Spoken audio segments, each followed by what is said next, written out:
मचल मनोवमं गतिं पाते वोछामि समय पाहुडो मीणमो सुध केवली भणिदम। श्रुत केवली द्वारा परंपरा से चलता हुआ ये जिनवाणी है। इसे जो आचार्य कुंद कुंद ने लिखा। अभी तक की गाथाओं में जो कुछ था वो भी बहुत कठिन तो नहीं था, लेकिन आगे की जो गाथाएं आ रही हैं वो तो एकदम ही सरल है, एकदम सरल है। और हम जो है सबसे पहले 167 नंबर की गाथा पढ़ते हैं, है ना। 166 हो गई। अभी देखो ये जो आपको दिखाते हैं हम, इसमें आप देख रहे होंगे अपडेट हो गई है ये साइट, और इसमें जो है अंग्रेजी भी लिख दिया है, अंग्रेजी मीनिंग भी लिख दिया है अभी, है ना। इसमें अंग्रेजी है, सब गाथाओं का अंग्रेजी आ गया अभी। देखो, भावो रागादि जुदो जीवेण कदोदु बंधगो भणिदो रागादि विप्रमुखो बंधगो जान गोणबरी। भावो रागादि जुदो, कि रागादि से जुदो मतलब युक्त है, रागादि से युक्त जो भाव है वो कैसा है। जीवेण कदो, जीव के द्वारा किया गया।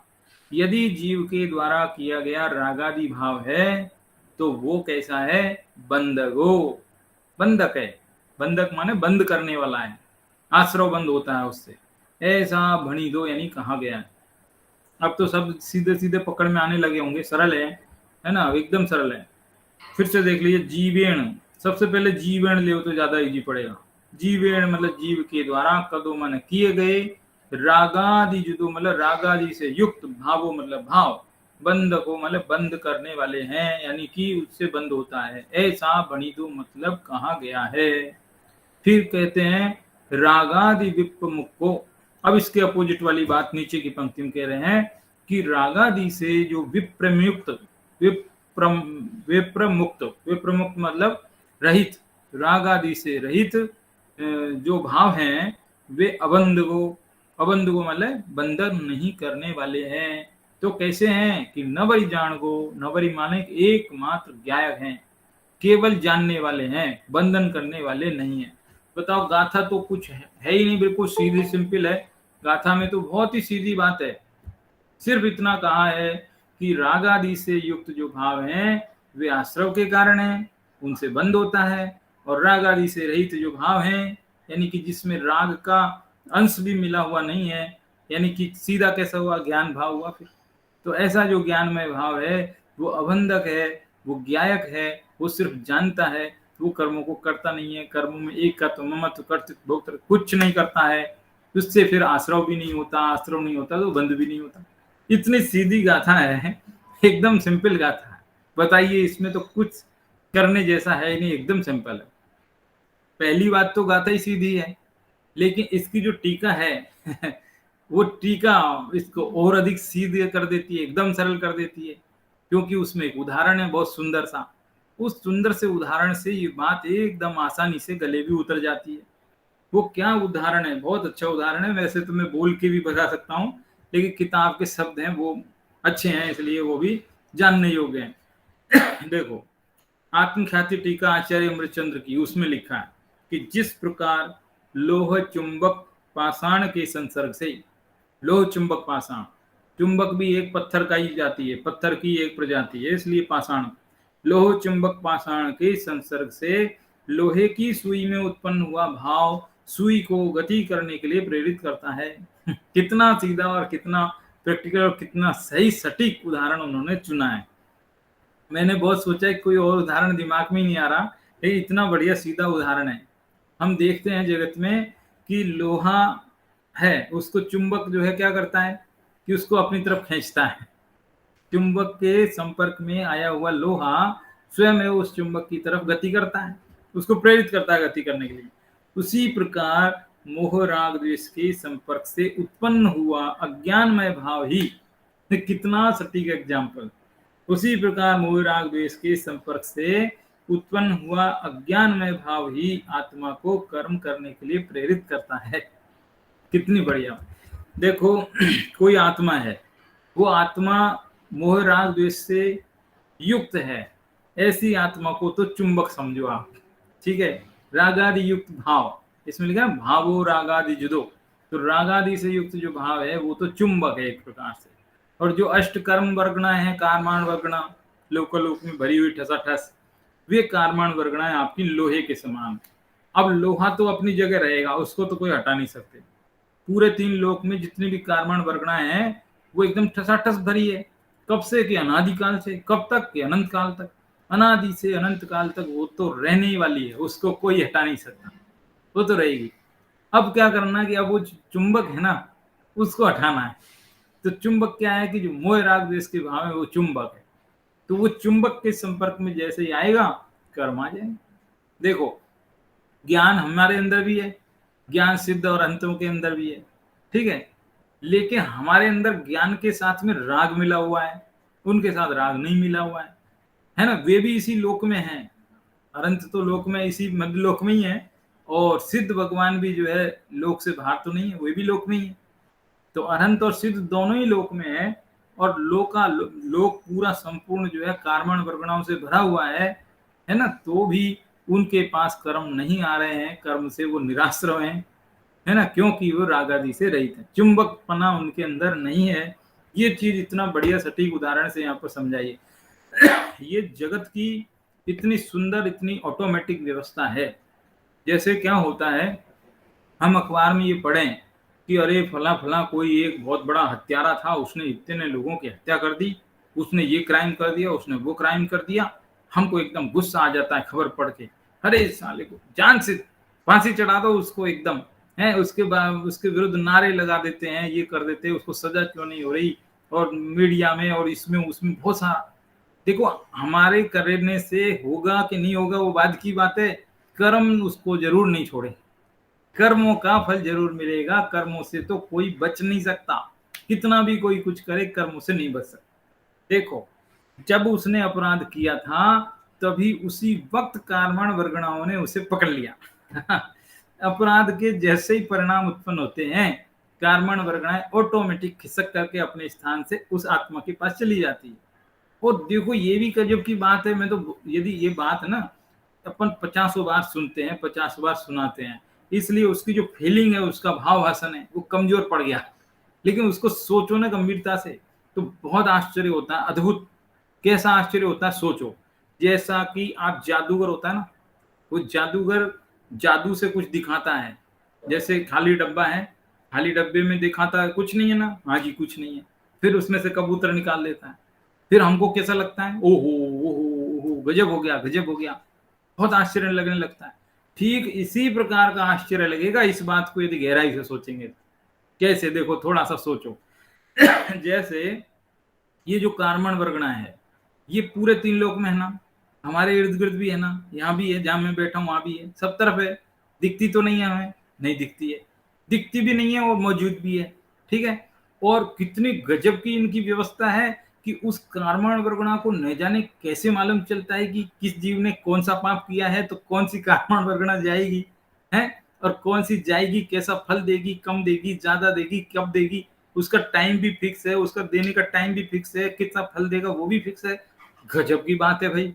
जो चीज दिखती भी नहीं है, इतनी सूक्ष्म भी है, और ऐसी व्यवस्था है, ऑटोमेटिक व्यवस्था है जगत की, है। देखो, कभी कभी ऐसी अपन की जैन दर्शन की बात नहीं, अन्यमति लोग ऐसा कहते हैं कि हम कोई भी जीव कितना भी पाप करे, कितना भी अपराध करे, भगवान के पास जाए और माफी मांग ले, तो भगवान जी सब माफ कर देते हैं। जिसके ऊपर भगवान की कृपा हो गई सब सिद्ध है। लेकिन एक चीज सोचो भाई, यदि किसी ने अपराध किया और उसे कार्मण वर्गना आ गई, अब वो भगवान जी के पास गया और भगवान जी उसे माफ कर दे, है, भगवान जी भले ही माफ कर सकते हैं, कार्मण वर्गनाएं उसे माफ नहीं करेंगी। ये चीज समझने की है, बहुत बड़ी बात है। यदि भगवान जी माफ करने लग जाएं तो ये पूरे जगत में इतनी भयंकर अव्यवस्था हो जाएगी, इतना बड़ा क्राइम होने लगेगा कि जिसकी आप कल्पना नहीं कर सकते। क्योंकि हर जीव ये सोचेगा कि कोई बात नहीं, मैं आज किसी को सताऊं, किसी को गोली मारूं, किसी की हत्या करूं, है ना, मैं तो सीधे भगवान जी के पास जाऊंगा, वो मुझे माफ कर देंगे, बस छुट्टी। तो हर अपराधी बच निकलेगा, अपराध करने की छूट मिल जाएगी। हर आदमी जी भर के अपराध करेंगे, तो कितनी भारी विपत्ति हो जाएगी, समझ रहे हैं? ये पूरा संसार में तबाही मच जाएगी, त्राही त्राही मच जाएगी, चारों ओर कोई माँ बहन सुरक्षित नहीं रहेगी, किसी के चोरी हत्याएं अपराध ये बढ़ जाएंगे, क्योंकि सबके पास एक नुस्खा मिल गया, एक मतलब तरीका मिल गया। क्या तरीका? कि पाप करो माफ, पाप करो और माफ, पाप मिटाने का तरीका मिल जाए। देखो ये बात कहने में सुनने में बड़ी अच्छी लगती है कि भगवान जी के पास जाओ, भगवान जी माफ कर देते हैं। ये बात अच्छी लगती है सुनने में, लोग बड़े खुश हो जाते हैं ये बात को सुन के, लेकिन ये बात सही नहीं है, ये बात सही होनी भी नहीं चाहिए। यदि हो गई तो हमारा क्या होगा? कल को कोई हमें मार देगा और भगवान जी के पास जाके माफी मांग लेगा, माफ हो जाएगा। भगवान जी माफ नहीं करते, उनके पास यही काम थोड़ा ही है ना? तो इस प्रकार ये कर्मों का जो सिद्धांत है जैन दर्शन का, अद्भुत है, अलौकिक है। ऐसी विचित्र बात है ये आसान नहीं है। ये बात हमको सुनते सुनते आसान लगने लगी है, लेकिन सोचो तो बड़ी गंभीर बात है कि कैसी अद्भुत व्यवस्था है। दिल्ली में बहुत पहले निर्भया केस हुआ, लोगों ने इतने इतने इतने इतने नारेबाजी की है, और उसको न्याय मिलने के लिए इतना समय में लगा। और सबके मन में बहुत इच्छा थी कि उसको तो न्याय तो मिलना चाहिए, अपराधियों को सजा मिलनी चाहिए, है ना? बात भी सही है, कोई कोई बुराई नहीं है, सही सोचा किसी ने। लेकिन अब न्याय मिलने में देरी हो गई, वो ठीक है, कोई बात नहीं। इधर हमारी जो व्यवस्था है मनुष्यों की, उसमें देरी हो सकती है। हो सकता है न्याय ना भी मिले, भाई लग मिल गया लेकिन नहीं भी मिले, ऐसा भी हो सकता था। लेकिन कुछ भी कहो कि कर्मों ने तो उसे तभी पकड़ लिया था जब उसने अपराध किया था। ये समझने योग्य बात है। जब भी जगत में इस प्रकार के अपराध होते हैं, हमें उग्र होने की, व्याकुल होने की, घबराने की कोई जरूरत ही नहीं। हर आदमी को अपने अपने हिसाब से सारी व्यवस्था, ये विश्व की व्यवस्था इतनी सुंदर ऑटोमेटिक है। एक चीज मेरे दिमाग में आ रही थी कुछ दिन पहले, ये जो कॉस्मोलॉजी पढ़ा रहे हैं ना अपन, जैन जैन तीन लोक वाला, तो ये तीन लोक वाला अभी मैंने दादर में भी शुरू किया था। तो मेरे दिमाग में एक बात चल रही थी कि ये जो कॉस्मोलॉजी के अंदर जब जितनी भी बातें बताते हैं, अकृत्रिम ही बताते, कृत्रिम की तो कोई बात ही नहीं कर रहे अपन। जैसे ये पर्वत हैं, 6 पर्वत हैं, हिमवान, महाहिमवान, नदी हैं, ये है वो सब सब जो भी बताते हैं, उस नक्शे को आप एक बार ध्यान पूर्वक देखना कभी। उस नक्शे को आप बिल्कुल ध्यान पूर्वक बैठ के एकांत चित्त से आप देखना गंभीरता से, और आधा घंटा 1 घंटा कब निकल जाएगा मालूम नहीं चलेगा। आप एक चीज देखोगे कि उसमें सारी व्यवस्थाएं है ना बहुत सिस्टमेटिक है। यदि एक नदी पूरब की तरफ गई है तो दूसरी पश्चिम की तरफ गई है, आपस में उनमें कॉम्बिनेशन है, बहुत बड़ा सामंजस्य, सुमेल है। सब पर्वत बराबर के हैं। यदि जैसे मान लीजिए हिमवान पर्वत इधर का जितना ऊंचा है तो उधर का शिखरी पर्वत उतना ही ऊंचा, यानी उनमें एकदम सुमेल है, सारी व्यवस्था सिस्टमेटिक है। सारी जगत की अकृत्रिम व्यवस्थाएं सुंदर हैं, सुव्यवस्थित है। उसी तरह से ये तो दृष्टांत था अभी तक, जिसको आप यूं समझ रहे होंगे सिद्धांत है, सिद्धांत नहीं, वो दृष्टांत था। दृष्टांत था वो। जिस प्रकार जगत की ये सुंदर व्यवस्था है, उसी तरह से जगत की ये कर्माण व्यवस्थाओं, वर्गणाओं की जो व्यवस्था है ना, कर्मों की व्यवस्था, वो भी इतनी सुंदर, सटीक और सुव्यवस्थित है। कोई कुछ करे या ना करे, उसको अपने अपने हिसाब से सब फल मिल जाता है, सही समय पर मिलता है, किसी को देरी भी नहीं होती है। कोई कहते हैं कि देर अंधेर है, देर है मगर अंधेर नहीं है, ऐसा कहते हैं ना। तो देर भी नहीं है और अंधेर भी नहीं है, दोनों ही चीज नहीं है। देर भी नहीं है और अंधेर भी नहीं है, सबको बराबर फल मिलता है। ये कर्म कैसे हैं कि जैसे ही राग आदि भाव हुआ, राग हो, द्वेष हो, चाहे मोह हो, 3 चीजें हैं। एक चीज और बताता हूं, कई बार बताई भी होगी, ध्यान नहीं मैंने। राग और मोह, ये 2 शब्द एक जैसे ही लगते हैं ना। क्या फर्क है? राग करो, मोह करो, अपन आपस में एक दूसरे की जगह इन शब्दों का प्रयोग भी करते पर्यायवाची के रूप में। कहते उसको बहुत राग है, उसको बहुत मोह है। भाई मुझे अपने पुत्र से राग है और मुझे मेरे पुत्र से मोह है, इसमें क्या फर्क है?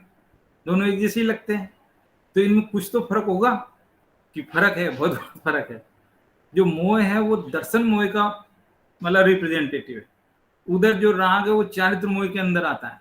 तो फर्क है, जो काम दर्शन मोह का होता है वो काम करता है मोह, और जो काम चारित्र मोह का होता है वो काम करता है राग। थोड़ा सा हिंट दिया मैंने, अब आप सोचो, और नहीं तो मैं एक्सप्लेन करता हूं थोड़ा सा, देखो क्या होता है। मोह का काम है कि जहां अपनापन करना चाहिए वहां अपनापन ना करके दूसरी जगह करे, अपने आप को न जान सके जी, उसका नाम है मोह। ठीक है, तो जैसे मान लो मैं अपनी आत्मा को छोड़ करके जगत के कितने भी पदार्थ हैं उनके प्रति कुछ भी करूं, है, उसे कहेंगे मोह, है।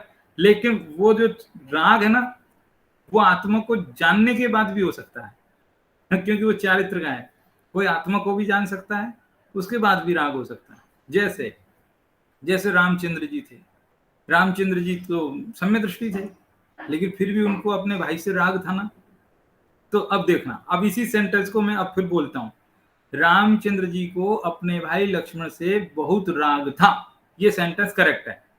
लेकिन इस सेंटेंस को ऐसा नहीं बोल सकते, रामचंद्र जी को अपने भाई से बहुत मोह था, ये नहीं बोल सकते, यहां गलत है, ये सेंटेंस गलत है। अभी अंतर समझ में आया राग में और मोह में? फिर से बोल देता हूं, रामचंद्र जी को अपने भाई लक्ष्मण से मोह था, ऐसा नहीं बोल सकते। कैसा बोल सकते हैं? रामचंद्र जी को अपने भाई लक्ष्मण से राग था। राग तो हो सकता है, मोह नहीं हो सकता। जब तक जीव को अपने आत्मा का भान नहीं है, तब तक राग और मोह इन दोनों शब्दों में से कोई भी शब्द का यूज करो, कोई दिक्कत नहीं है। जैसे ही जीव को अपने आत्मा का भान हो गया, तो मोह का शब्द का प्रयोग नहीं कर सकते, फिर राग का ही करना पड़ेगा, ऐसा है। तो देखो, जिस प्रकार लोहे चुंबक पाषाण के विवेक से, यानी कि संसर्ग असंसर्ग से चुंबक और पाषाण का भेद विज्ञान हो गया, उनकी दूरी हो गई, उनका संपर्क मिट गया है, तो सुई में उत्पन्न हुआ भाव लोहे की सुई को गति न करने रूप स्वभाव में विस्थापित करता है। सुई गति नहीं करेगी अब, क्योंकि उधर चुंबक नहीं है तो सुई अपने स्थान पर रहेगी, जाएगी नहीं। ऐसे ही आत्मा में मोह राग द्वेष नहीं होंगे तो कर्म अपनी जगह पर बने रहेंगे, वो आत्मा को जाकर के नहीं बंधेंगे। कर्म को किसने बोला? एक भजन था बचपन में, कभी सुनते थे हम, एक कर्म तो बड़े दुष्ट हैं, इन्होंने मुझे पकड़ के संसार रूपी जेल में बंद कर दिया है, ये कर्म को, हे भगवान न्याय करो ना, आप तो बड़े न्यायाधीश हो, आप सबके प्रति सब देखते हो, तो मेरे साथ अन्याय क्यों कर रहे हैं ये कर्म? कुछ इस तरीके का भाव था उसका। तो सीधी बात देखो कि हमारी गलती और हम कर्म को दोष दे रहे हैं। कर्म थोड़े आ रहे हैं, कर्म ने नहीं जेल में नहीं डाला है, हमने कर्मों को बुलाया है इनविटेशन दे करके, राग करके, और जितने कर्मों को बुलाया उतने ही आए हैं बेचारे, उससे ज्यादा भी नहीं आए हैं। जितने समय के लिए बुलाया था उतने ही समय के लिए आए हैं, फिर फल दे करके चले जाएंगे। इससे अगली जो गाथा आएगी ना 168, उसमें यही बात बताई जाएगी कि कर्म एक बार फल देने के बाद रुकते नहीं है बिल्कुल भी, एक क्षण के लिए भी। कोई कहे कि जरा ठहरो 1 मिनट, कि नहीं गए। आप कह सकते हो कोई क्यों कहेगा कर्मों को ठहरने के लिए, वो तो दुख देते हैं ना, कि नहीं कर्म में साता भी तो है, अच्छा फल देने का भी है कर्म।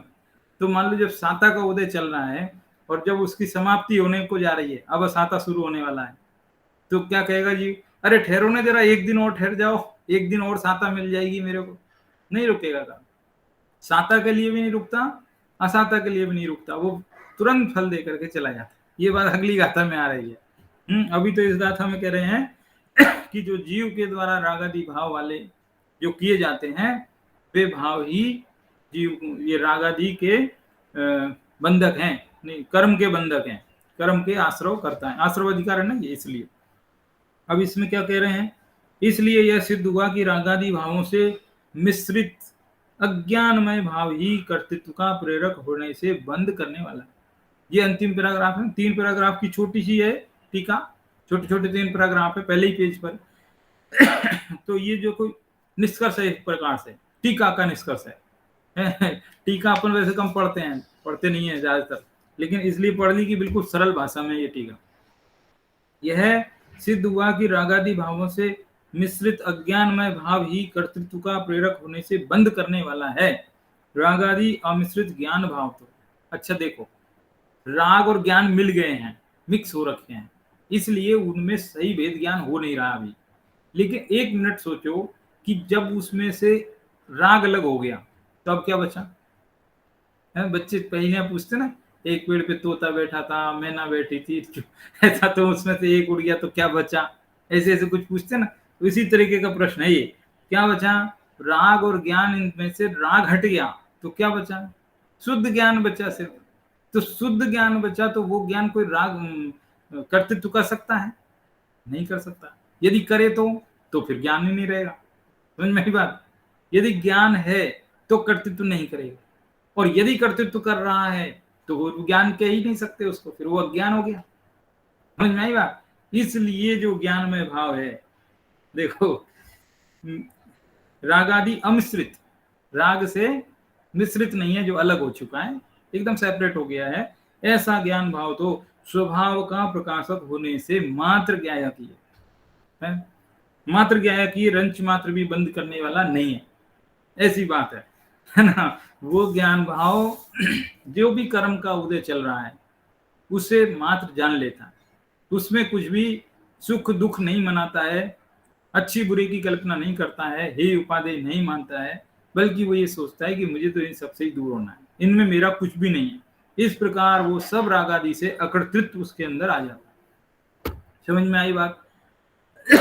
अब देखो, एक दो, ये पूरा बहुत सरल सरल गाथा है, और ये गुरुदेव श्री के भी बीच में इसमें दृष्टांत है, बोले प्रवचन के अंश हैं, वे भी एकदम सरल हैं। चाहे तो पूरे ही पढ़ने योग्य, लेकिन पूरे तो नहीं पढ़ सकते, इतना तो है ना, वो आप पढ़ना घर पर। मैं तो बीच बीच से थोड़ा थोड़ा पढ़ता हूँ। देखो, एक पैराग्राफ है, 23 पेज पर है हिंदी में, मतलब हिंदी की बुक में, वो देखिए। ज्ञानी के जितना राग रूप परिणमन है, जितना राग, ऐसा तो है ही नहीं कि ज्ञानी के बिल्कुल राग नहीं है, ज्ञानी के राग है, लेकिन चारित्र मोह वाला राग है। तो ज्ञानी के जितना राग रूप परिणमन है, वह उसे केवल जानता ही है, करता नहीं है। जानता ही है, करता नहीं है ना, क्योंकि कर्तृत्व निकल गया, यानी अज्ञान निकल गया। कर्तापन कहो या अज्ञान कहो, एक ही बात है। अज्ञान कहो और अकर्तापन कहो, ये एक ही बात है। ये पहले भी समझाया था एक बार ना। हाँ, परिणमन की अपेक्षा ज्ञानी को राग का कर्ता भी कहा जाता है। अब लो, ये जो खास मैंने ना अंडरलाइन करके रखा था बताने के लिए। अभी इस गाथा में क्या चल रही थी बात, कि ज्ञानी तो राग का कर्ता नहीं है, ठीक है। कई जगह पर यह कहा जाएगा कि ज्ञानी राग का कर्ता है। तो दोनों की क्या अपेक्षा है वो यहाँ बता दी इन्होंने 2 लाइन में। देखो क्या बताई, कि ज्ञानी के जितना राग रूप परिणमन है, वह उसे जानता तो है लेकिन करता नहीं है, इसलिए तो वह करता हो गया। ठीक है, होता तो है राग, लेकिन उसमें अपनत्व नहीं है राग के अंदर, इसलिए वह करता है। अब करता क्यों है? क्योंकि वो राग उस जीव के अंदर खुद ही उत्पन्न हुआ है, उस जीव में ही हुआ है, जीव स्वयं रागादि रूप परिणमित हुआ है।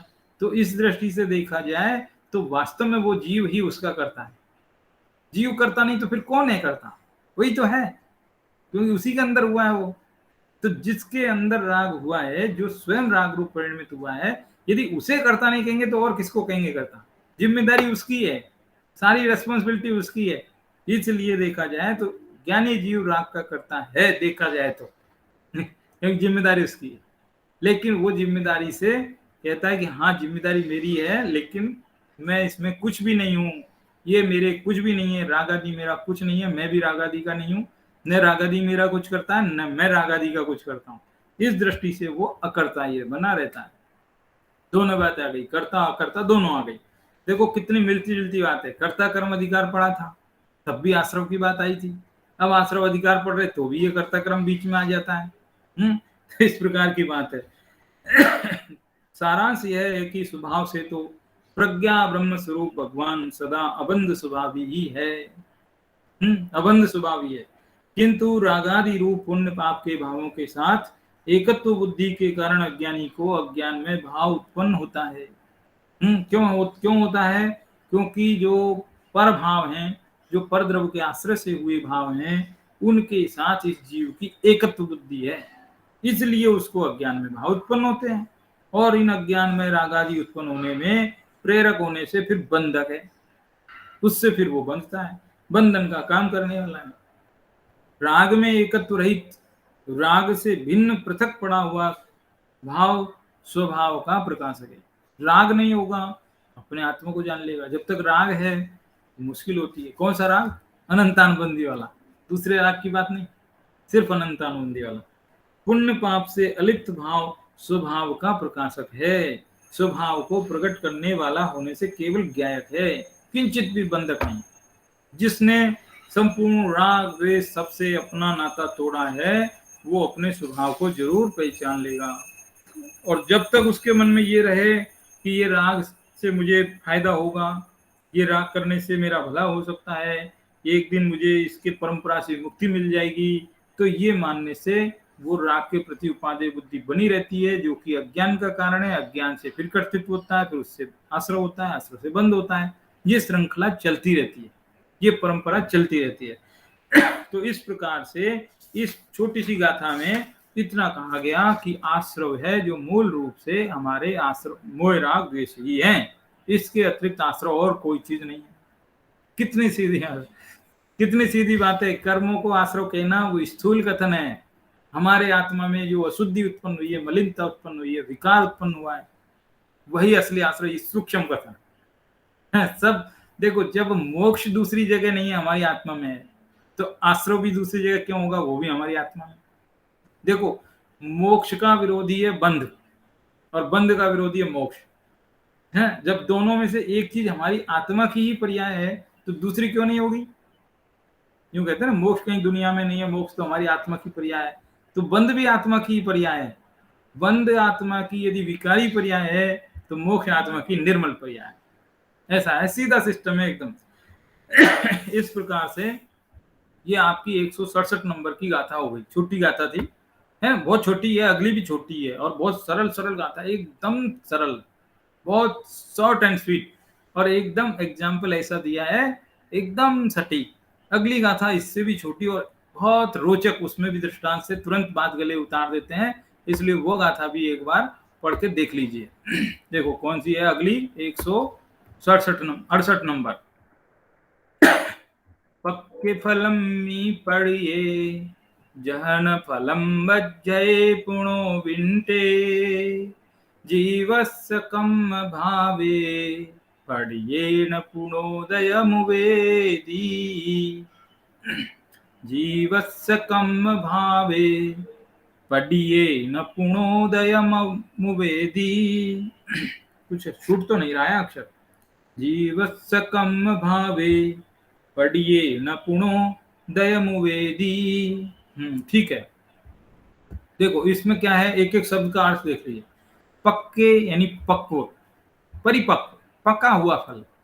फल जब पक जाता है तो पका हुआ, फलम यानी फल, पढ़िए यानी गिर जाता है। पेड़ पर कोई फल है, वो लगे लगे यदि पक जाता है तो अपने आप झड़ करके जमीन पर गिर जाता है। कच्चे फल तोड़ने पड़ते हैं, टूटते नहीं है, और पके हुए फल वो अपने आप एक दिन जमीन पर गिर जाता है।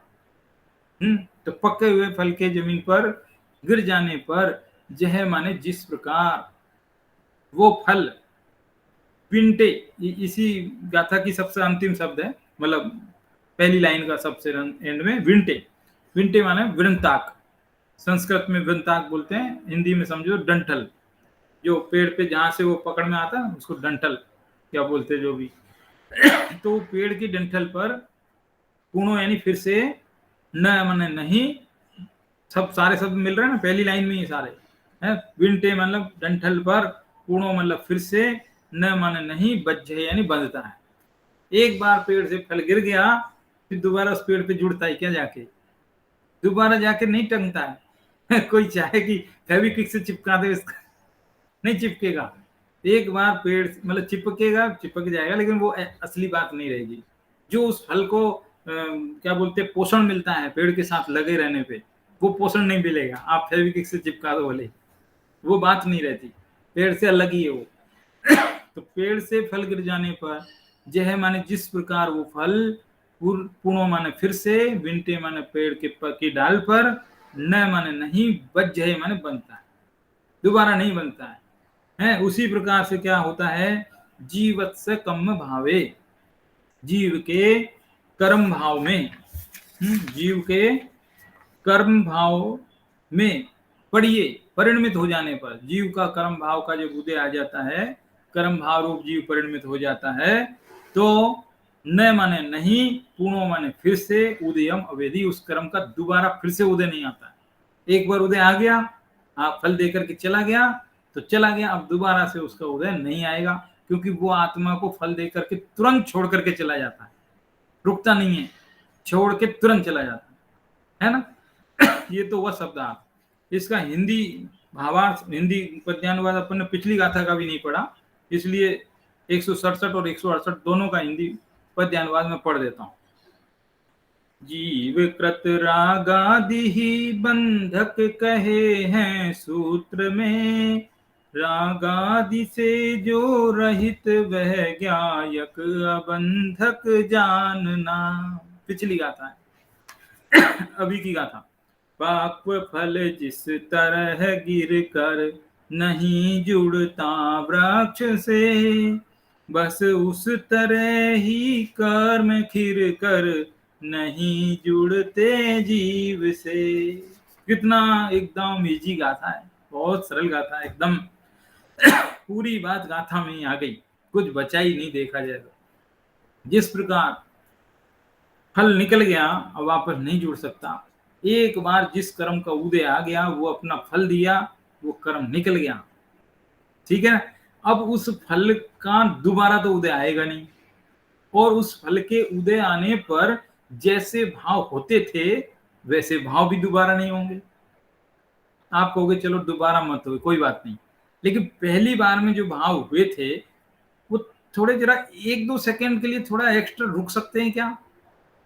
ठीक है, दोबारा तो उदय नहीं आएगा, हम भी समझ रहे हैं कि एक कर्म की सजा 2 बार नहीं मिलती, समझ में आया। कर्म का उदय आया, जैसे मान लो आपने कोई खोटे कर्म किए थे जिससे आपके व्यापार में घाटा होना था, तो व्यापार में घाटा हो गया, ठीक है, हो गया। अब दोबारा दूसरी बार घाटा होएगा क्या? कि क्यों होएगा? जब एक बार कर्म की सजा मिल गई तो दोबारा सजा क्यों मिलेगी? तो एक बार कर्म का उदय आकर के चला गया तो दोबारा नहीं आएगा, दोबारा उसकी सजा नहीं मिलेगी, 2 बार नहीं मिलती है। फिर दूसरी बात कि कोई बात नहीं है, लेकिन जो भी अच्छा फल बुरा फल, वो यदि अच्छा फल है तो थोड़ी देर के लिए रुक जाए एक्स्ट्रा, कि नहीं रुकेगा। कर्म जैसे ही फल देता है तुरंत वो जो है कर्म अपनी मूल अवस्था में आ जाता है, मूल अवस्था में कर्मण वर्गणा के रूप में आ जाता है। देखो अपन एक चीज और बताएं, कर्म में और कर्मण वर्गणा में इनमें फर्क जानते हो कि नहीं? ये भी नहीं बताया होगा मैंने कभी। कर्म अलग चीज होती है और कर्मण वर्गणा अलग चीज होती है, दोनों में फर्क है। कर्म में और कर्मण वर्गणा में जो कर्मण वर्गणाएं होती है वे तो जब तक जीव से नहीं बंधती है तब तक कहलाती हैं, और जब जीव से बंध जाती है तो वे कर्म कहलाती हैं, कर्मण वर्गणा नहीं रहती है। फर्क है इसमें, इतना सही फर्क है। तो वे कर्म फल देने के बाद अपने असली रूप में यानी कि कर्मण वर्गणा के रूप में परिवर्तित हो जाते हैं, श्लोक में पहुंच जाते हैं, खत्म, लोक के अंदर ही स्थान, ऐसा फर्क है। तो अब एक चीज तो इसमें ये बतानी है। अब दूसरी चीज याद करो, आपने 74 नंबर की गाथा जब पढ़ी थी 74, तो उसमें आया था एदे अधुव अनिच्चा तहा असरणाय, जीव निबद्धे एदे, जीव में बंधे हुए ये आश्रव भाव अध्रुव हैं, अनित्य हैं, असरण हैं, ऐसे शब्द आए थे। 74वीं गाथा है ये। तो उस 74वीं गाथा में इन आश्रव भावों को असरण कहा था, असरणाय, अधुव अनिच्चा असरणा, तो असरण शब्द लेना है मेरे को, तो असरण कहा था, ठीक है। यहाँ 168वीं गाथा में भी देखा जाए तो वही भाव है, जिन आश्रमों को असरण कहा जा रहा है, ये शरणभूत नहीं है। शरणभूत माने एक क्षण भी आपके साथ संबंध निभाने वाले, वादा निभाने वाले, कहते हैं ना जरा 2 मिनट साथ निभा लो हमारा, है तो वो साथ निभाने वाले नहीं है, है। जैसे ये इनका काम हुआ और ये एक पल भी नहीं रुकते हैं, बिल्कुल एक समय की भी देरी किए बिना तुरंत आत्मा से बाहर हो जाते हैं और पल्ला झाड़ देते हैं कि हमारी कोई जिम्मेदारी नहीं। तो ये कर्म आश्रम कैसे हैं कि असरण है। आश्रमों को असरण कहा है, ठीक है। और एक चीज याद करो, पूरी जितनी भी जगह 12 भावना अपन पढ़ते हैं, 12 भावना तो बहुत जगह पढ़ते हैं, उनमें भी एक असरण भावना आती है दूसरे नंबर की। तो उस असरण भावना को जहां भी आप पढ़ोगे वहां पर ये कहा जाता है कि ये जो हमारा आत्मा है इस पूरे संसार समुद्र में अकेला है, बेचारा असरण है। जैसे जंगल में कोई हिरण को शेर पकड़ लेता है तो उस हिरण को बचाने वाला कोई नहीं उस जंगल में, एकदम असरण है वो हिरण। उसी तरह से हमारा आत्मा इस संसार समुद्र में बिल्कुल असरण है, इसको कोई बचाने वाला नहीं है। ये पढ़ते ना अपन यही पढ़ते हैं। लेकिन यहाँ समय सार में थोड़ा ध्यान देना, थोड़ी डिफरेंट बात कही है। यहाँ आत्मा को असरण नहीं कहा है, गंभीर है। मतलब ये चीजें क्या होती है, एक दो बार बताने पर दिमाग में घुसती नहीं। और दूसरा क्या है, पढ़ते वक्त भी बहुत गंभीर रखना पड़ता है दिमाग को। कैसे, फिर से बोलता हूँ, सारी जगह पर कहा है कि आत्मा असरण है बेचारा। संसार समुद्र में देखो चाहे जितने दुख है, इसको कोई बचाने वाला नहीं, ठीक है। लेकिन समय सार ऐसा नहीं बोल रहा है, समय सार दूसरी बात बोल रहा है। वो कह रहा है नहीं, आत्मा को क्या दिक्कत है, आत्मा का क्या बिगड़ रहा है, कुछ नहीं, आत्मा सही है अपनी जगह। असरण तो ये कर्म है, इनको कोई सहारा नहीं है इनको नहीं है सहारा, आत्मा को तो कोई दिक्कत नहीं, आत्मा तो परम शरणभूत है। आत्मा तो इतनी दिन निगोद में रह लिया, इतने दिन सातवें नरक में टुकड़े टुकड़े हो गए शरीर के, तो भी कुछ नहीं बिगड़ा।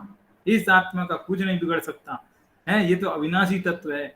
ये आश्रय भी ऐसे हैं, इनका कोई फायदा नहीं, इनको कौन बचा सकता है।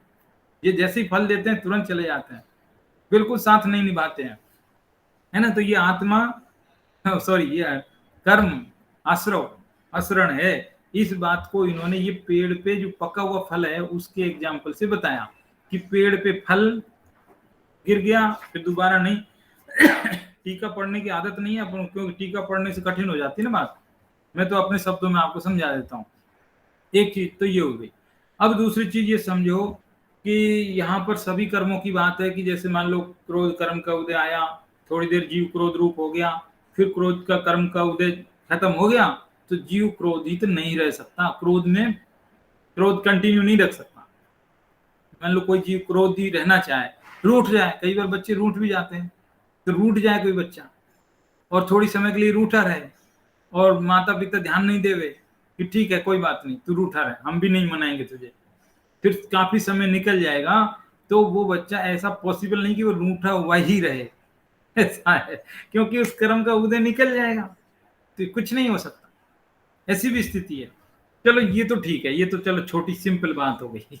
लेकिन थोड़ी इसी चीज को एक दूसरे कर्म लेते हैं, मोह मोह कर्म, मोह यानी मिथ्यात्व कर्म, मिथ्यात्व कर्म लेते हैं एक बार।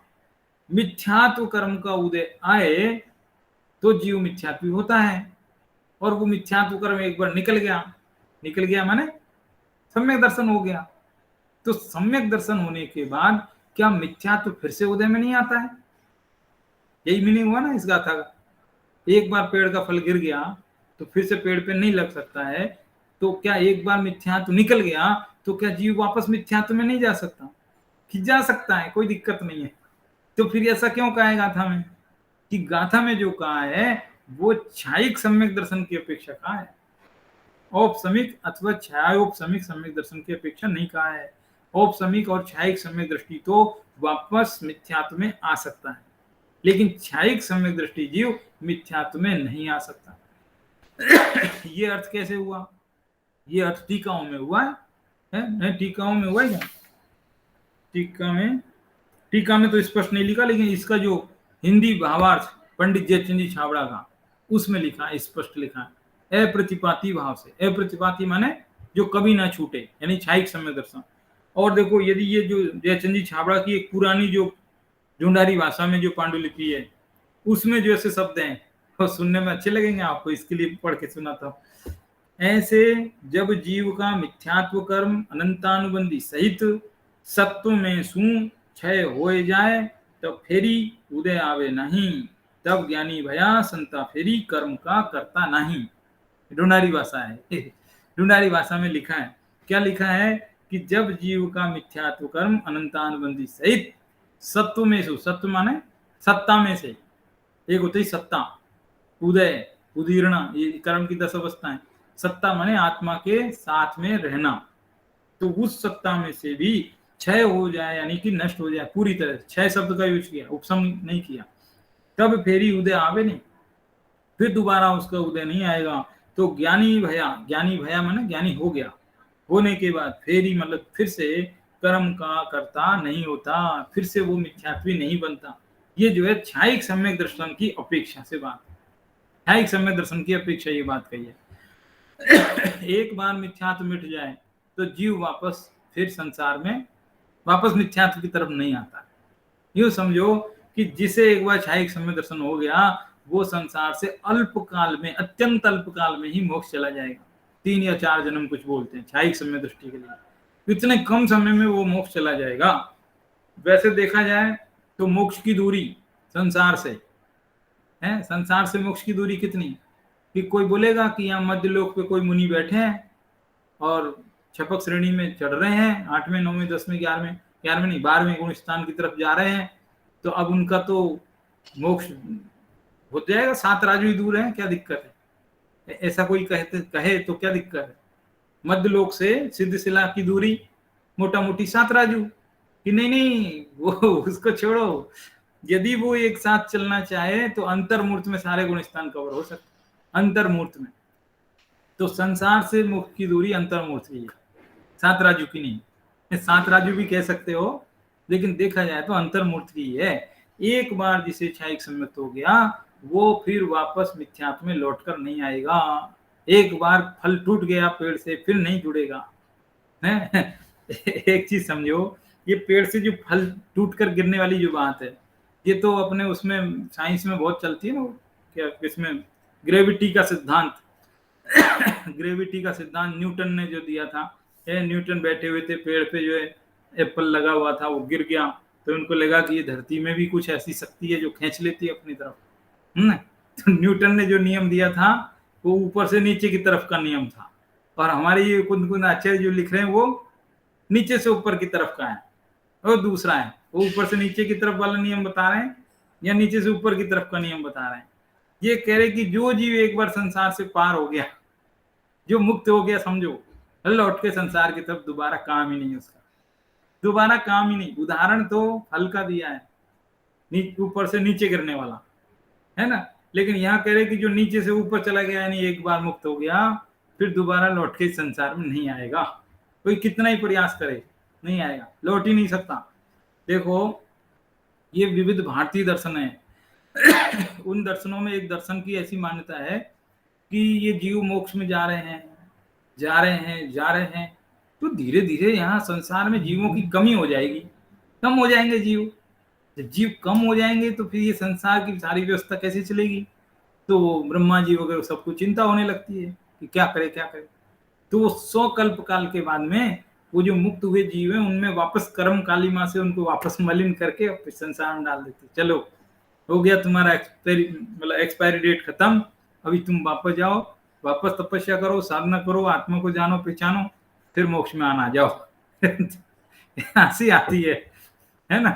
तो इस प्रकार का एक सिद्धांत है। लेकिन हमारे आचार्य कुंद मतलब अपना जैन दर्शन ये कहता है कि जो जीव एक बार संसार से मुक्त हो गया वो हो गया, जो आत्मा मुक्त हो गई है वो लौट कर दोबारा संसार में कभी भी नहीं आएगी। कोई एक्सपायरी डेट नहीं उसकी, खत्म है, वो परमानेंट है काम। ये परमानेंट सुख की बात है, परमानेंट पद की बात है। ये जो है हमें इतनी बढ़िया बात बताई जा रही है कि अविनाशी पद चाहिए, तो ये है बात, अविनाशी पद की बात है ये। देखो है ना। अब इसमें भी एक पैराग्राफ पढ़ देते हैं, एक पैराग्राफ इसका भी पढ़ के पूरा कर देते हैं। पेज नंबर 27 पर स्वामी जी का स्पष्टीकरण पढ़ता हूं। देखो यहाँ कहते हैं कि जिस तरह पका फल एक बार पेड़ से टूटकर जमीन पर गिरने पर पुनः पेड़ की डाल में नहीं लगाया जा सकता, पेड़ से गिर गया नहीं लगा सकता, उसी प्रकार कर्मोदय से उत्पन्न हुआ मिथ्यात्व भाव, कर्म का उदय आता है तो मिथ्यात्व भी होता है। कर्म मिथ्यात्व, कर्म के उदय से मिथ्यात्व भाव होंगे कि नहीं। तो ऐसे कर्मोदय से उत्पन्न हुआ मिथ्यात्व भाव जो एक बार जीव भाव से छूट जाता है तो फिर पुनः जीव भाव को प्राप्त नहीं होता, फिर जीव मिथ्यात्व दोबारा नहीं होता। उपसम क्षेयोपसम सम्यक दर्शन होकर जो छूट जाता है उसकी बात यहाँ नहीं है। देखो क्लियर है ना, उसकी बात नहीं है। जब राग से भिन्न होकर यानी कि रागादि से भेद ज्ञान करके भगवान आत्मा का ज्ञान कर लिया तो फिर ज्ञान भाव में भले ही कर्म का उदय जानने में आए। लाइन समझ में आई? फिर से पढ़ देता हूं, बहुत आराम से तसल्ली से सुन लीजिए। जब राग से भिन्न होकर यानी कि राग से भेद ज्ञान करके भगवान आत्मा का ज्ञान कर ले, आत्मा को जान ले, तो फिर ज्ञान भाव में भले ही कर्म का उदय जानने में आए तो भी आत्मा की राग के साथ एकत्व बुद्धि नहीं होती। देखो जैसे ही आत्म जीव सम्यक दृष्टि हो गया, आत्मा को जान लिया, वैसे कि वैसे कर्म पूरे के पूरे गायब थोड़ी हो जाते हैं। भाई कर्म तो रहेंगे ना, जो पहले जो कर्म कमाए हैं, जो अपने आत्मा की सत्ता में पड़े हैं बैलेंस में, वो तो रहेंगे, वो थोड़े कहाँ जाएंगे, भाग जाएंगे, रहते हैं। तो रहेंगे तो उनका उदय भी आएगा, तो आएगा और जीव हो गया सम्यक दृष्टि। तो अब वो सम्यक दृष्टि होने के बाद जितने भी कर्मों का उदय आता है, कितना ही आए कोई दिक्कत नहीं, कितना ही आए उनसे दिक्कत नहीं है। क्यों नहीं है दिक्कत? क्योंकि उन कर्मों में कुछ कर्तृत्व भावना खत्म हो गई, राग भाव खत्म हो गया, सिर्फ जान रहा है, सिर्फ ज्ञाता दृष्टा रह गया वो। कर्म का उदय आता है जान लेता है, कर्म का उदय आता है जान लेता है, अरे इसमें मेरा कुछ नहीं, ये कर्म का है, ये कर्म का है, इसमें मेरा कुछ नहीं, मेरा ज्ञान स्वभाव तो इसको बिल्कुल भिन्न है इससे। इस प्रकार वो उन कर्मों से अपने आप को एकदम पृथक महसूस कर लेता है। जब पृथक महसूस कर लिया तो नए कर्म कैसे आएंगे? तो ज्ञानी निराश्रव है, ये सिद्ध हो जाता, ज्ञानी निराश्रव है, ये सिद्ध हो जाता है इसमें। तो इस प्रकार से 167 और 168 नंबर की दो गाथा आज हमने पढ़ी। दोनों गाथा एकदम सरल थी, दोनों में एक एक उदाहरण था। पहली में चुंबक का था, दूसरी में पक्के फल का था। सीधी सीधी सी बात थी, बहुत सिंपल बात है। उम्मीद है समझ में आ गई होगी। आज की चर्चा यहीं विराम देते हैं, आगे की चर्चा अगले व्याख्यान। ठीक है जी, धन्यवाद। Thank you sir. Thank you sir.